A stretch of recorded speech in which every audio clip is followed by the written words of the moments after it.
حاضرین محفل اور ناظرین، آج ہم اور آپ منشی پریم چند جی کے بارے میں بات کر رہے ہیں۔ پریم چند ایک عجائب، ان کے والد اور عجائب کے یہاں جو چیز جنم لینی تھی وہ دھن پت کی شکل میں آئی، اور وہ پھر جو ہے ایک پریم میں بدلی، اور پریم کے یہاں سے جو نکلا وہ امرت نکلا، اور وہ امرت جو ہے زمانے پہ چھا گیا۔ تو آج ہم انہی کے بارے میں بات کر رہے ہیں۔ ان کا جو زمانہ ہے وہ غلام ہندوستان کا زمانہ ہے، لیکن اقبال کے لفظوں میں اگر کہیں کہ بھروسہ کر نہیں سکتے غلاموں کی بصیرت کا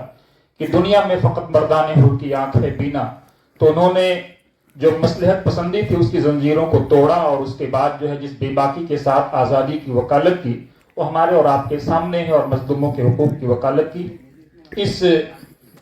تمہیدی گفتگو کے بعد میں آج کے میر محفل استاد محترم جناب پروفیسر خالد بھی ہیں جو محمود بھی ہیں، میں آپ سے التجا کروں گا کہ آپ تشریف لائیں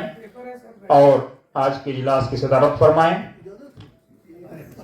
اور اس کے علاوہ جو مقالہ نگار ہیں وہ ڈاکٹر مشتاق صدف ہیں، ڈاکٹر محمد اکمل ہیں جو خواجہ معین الدین یونیورسٹی سے تشریف لائے ہیں لکھنؤ سے، اور ڈاکٹر نیلوفر حفیظ ہیں جو الہ آباد سے آئی ہیں جس کا بدلا ہوا نام پریاگ راج ہے۔ اور بلا کسی جو ہے تمہید کے میں اب اس پروگرام کو آگے بڑھاتے ہوئے میں صدر محفل کی اجازت ہو تو میں سیدھے مقالہ نگاروں کو مدعو کروں، کیونکہ اس کے فوراً بعد جو ہے مشاعرے کا پروگرام ہے۔